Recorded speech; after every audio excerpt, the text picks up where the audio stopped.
morning, everybody. Hope everybody's safe and well. Welcome to Speak and Recover. And today's topic is freedom of choice. And I come upon this because it's often just like a daily reading that I do, and it was about the freedom of choice and choosing who I want to be, and the question that I wanted to be asking myself, or what I got asked when I was like growing up, was, who do you want to be? Who do you want to become? How do you, what do you want to do? And then having this choice, and it made me think about certain things in my life and what I'd come up to that day. Because when I sat and I read that reading, and I remember always having this sort of expectation that I have to be somebody, or I have to be doing something in order to feel somewhat significant within inside myself. And like, who do you want to be? And like all my life, to be honest, up to like recently and going into this stage of spiritual development along my journey, I've always had this overwhelming sense of this feel, or this need to sort of know exactly what I want to be doing, or know exactly who I want to be. And it's just a condition that sort of fell away as my spirituality sort of blossomed. But we can find ourselves in this situation again. It's like, who do I want to be? And when I sat and I meditated upon that question of who I wanted to be, I didn't have this overwhelming sense of being somebody. I had to sort of realise that all my life, or the majority of my life growing up from a very young age, I was always sort of pre-programmed, or sort of had this inclination that I wanted to dress like him, and I wanted to be a good writer like him, and I wanted to have the house that he had, and I wanted his job, and I wanted his car, and I wanted to dress like he did. And it was always like I'd take these snippets of like people that I desired, and sort of like trying to build this self-image, and not really thinking about it, because that's how I thought I was meant to be, But when I sort of got to this stage of my life of being 34 and going down this spiritual path, I slowly started to realise that I didn't have to actually be anybody. I'd always chased this discomfort. I'd always chased this idea of, I want to look like that, or I need to look like this, or if I had that, that would make me feel like this about myself. I.e. the job, the car, the house, the relationship, the clothes, the money, the wealth, covering up, whatever else, or the insecurities which lie underneath that. But when I woke up this morning and I read that, who do I want to be? That wasn't there anymore. And I wanted to explain to something why. Because we can still be confused of who I'd like to be, or who I'd want to be, and as I said, we've been completely bypassing the actual essence of what this video is about. The essence of this video is that I don't need to become anybody. I already am.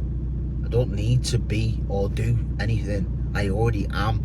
And when did just being me, just me, stop being enough? When did I have to make me more advanced, or have this idea that I had to be better, when I'm already good enough? I'm already me. Just imagine how much time I would have saved if I'd have just fell in love with who I am, who I want to be, in that unique manner of being me. I don't want to be like John. I don't want to speak like Dave. I don't want to act like Harry. I don't want to fucking I want to be me. You know, just imagine how much time, and imagine how perfect I could actually do that. Because when I'm constantly trying to be like somebody else or look at what everyone else is doing and want to apply that to my life, I'm not being authentic. I'm using other people's ideas of their authenticity, and they're probably copying off somebody else anywhere. So basically I end up this like pre-programmed machine that dresses like everybody else, talks like everybody else, acts like everybody else, behaves like everybody else, when really what I'm really seeking is none of that. What I want to be is me. Now, when I was asked as a young child, who do I want to be when I grow up, and I just had that, and I'd been taught into that frame of mind of going, I want to be me. I want to be the best version of me when I grow up. That's what I want to be. I want to live out my human experience to the best of my ability, not based on what I think is okay or what other people expect me to be. And you know, as I've gone through a 12-step program, as I've gone through this healing process, as I've stopped or changed my lifestyle around certain things and gone down this spiritual side of my life and stopped looking outside of me for the things that are causing me discomfort or harm in my life, and started to look within and started to really dig deep on this emotional level and sort of like look at my identity of who I really am, and sort of like fall in love with that thing of what makes me me. I've slowly realised not who I want to be, but I have now freed myself from who I thought I needed to be. Now that in itself is very powerful. You know, once I remove this idea of who I think I need to be, then I can then sort of like be presented with this opportunity of like now discovering who I can become, or who I pure self-expression, the purest form of self-expression, because that's what life is really all about. You expressing yourself in your true nature. That's what the experience of spirituality means. Not acting as if, not doing something because someone else is doing it, whether it be good or look cool or look spiritual. You know, like, I'm going to wear them spiritual clothes because I feel them spiritual clothes look cool on that spiritual person, so I'm going to act and talk and dress like them. You know, that's not what spirituality is for me.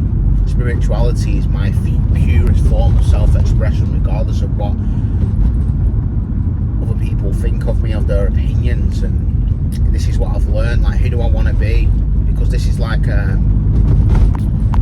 this is a question that I can frequently ask myself. I'm me. I'm always going to be me, regardless of what I do, regardless of the education that I have, regardless of my experience. I'm always going to be me. And isn't that just enough? Isn't being me, or just you being you, is that when you realise that that's just, it's more than you could ever want, isn't it? When you fall in love with that idea that I am me, flawed in my human skin, having a nice experience or this opportunity to live life in this very short period of time on earth, love and empathy and understanding start to take a role and a play in a part of life in which I'm connected to and I feel part of. I feel in sync with life, you know, and I don't have this overwhelming expectation of who I should be or how I should look or how I should talk or what I should have in order to put this label on myself which will read successful. I hope this has got to you on the level beyond mind and more of a deep-seated sense of the witness within that never changes. Keep striving to be your true authentic self, because that's who you will always, and that's who you've always desired to be. Don't be fooled by conditionings or this idea that somebody else's idea was something that you needed to follow. I spent half of my life trying to fit in, and then I realised that I was never meant to. Stay blessed, guys. Love you all.